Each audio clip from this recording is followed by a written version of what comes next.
नमस्कार हरि प्रेमियों, आपका हमारे YouTube चैनल में स्वागत है। सभी दर्शकों को जय श्री कृष्णा। हरि प्रेमियों, कैसे हैं आप? उम्मीद है आप सब अच्छे होंगे। आइए आज की कहानी सुनते हैं। आज की कहानी है अमावस्या और पूर्णिमा, दो बहनों की कथा। हरि प्रेमियों, उससे पहले अगर आप हमारे चैनल पर नए हैं तो प्लीज़ चैनल को सब्सक्राइब ज़रूर कीजिए और बेल आइकॉन को ज़रूर दबा लीजिए ताकि आप तक हमारे सारे नोटिफिकेशन पहुंच सके। हरि प्रेमियों, आपका एक भी सब्सक्राइब हमारे लिए बेहद मायने रखता है। आइए आज की कहानी सुनते हैं। पूर्णिमा और अमावस्या, दो बहनों की कहानी। हरि प्रेमियों, शरद पूर्णिमा की पौराणिक कथा भगवान श्री कृष्ण के द्वारा गोपियों के साथ महारास रचाने से तो जुड़ी ही है। इस दिन का महत्व भगवान श्री कृष्ण से भी जुड़ा हुआ है। इस दिन भगवान श्री कृष्ण ने पूर्णिमा की रात्रि में वृंदावन में राधा और गोपियों के साथ महारास रचाया था, इसलिए इसे रास पूर्णिमा भी कहा जाता है। लेकिन इसके महत्व को एक दूसरी कहानी भी, कथा भी बताती है जो हमारे पुराणों में मिलती है, जो इस प्रकार है। कथा अनुसार बहुत समय पहले एक नगर में एक साहूकार रहता था। उसकी दो पुत्रियां थी।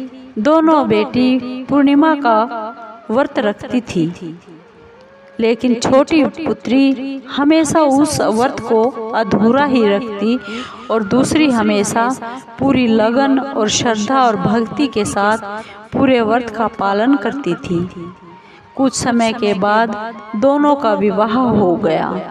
विवाह के बाद बड़ी बेटी, जो कि पूरी आस्था और श्रद्धा विश्वास से व्रत रखती थी, उसने बहुत ही सुंदर और स्वस्थ संतान को जन्म दिया, जबकि छोटी बेटी के संतान की बात या तो सिरे ही नहीं चढ़ती थी, या फिर जो संतान जन्मी तो वह जीवित ही नहीं रहती थी।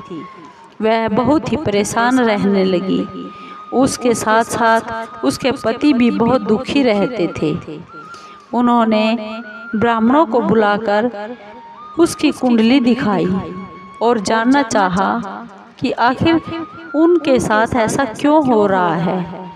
सभी पंडित बुलाए गए। विद्वान पंडितों ने बताया कि इसने पूर्णिमा के अधूरे व्रत किए हैं, कभी पूर्ण किया ही नहीं, इसलिए उसके साथ ऐसा हो रहा है।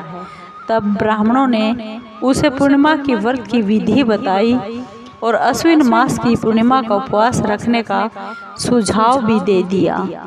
इस बार उसने विधि पूर्वक व्रत रखा, लेकिन इस बार संतान के जन्म के बाद कुछ दिनों तक ही संतान जीवित रही।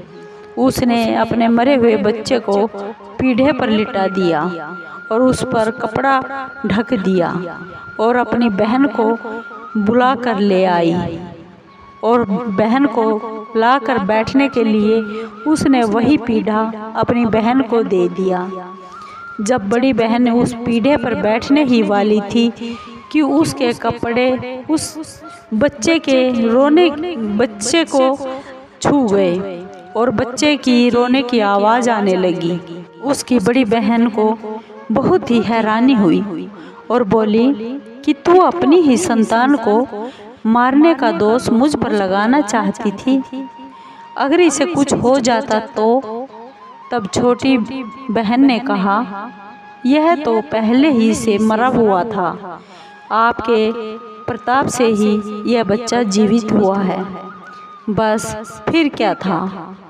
पूर्णिमा व्रत की शक्ति का महत्व पूरे नगर में फैल गया और नगर में पूर्णिमा का व्रत विधि विधान से करने का ढिंढोरा पिटवा दिया गया और छोटी बेटी ने भी पूर्णिमा का विधि विधान से व्रत रखा और पूरी आस्था और भक्ति से पूरे व्रत का नियम पालन किया। हरि प्रेमियों, आपको ये वीडियो कैसी लगी? अगर आपको ये वीडियो अच्छी लगी हो तो प्लीज़ लाइक कीजिए, शेयर कीजिए, सब्सक्राइब कीजिए और कमेंट ज़रूर कीजिए। धन्यवाद दोस्तों।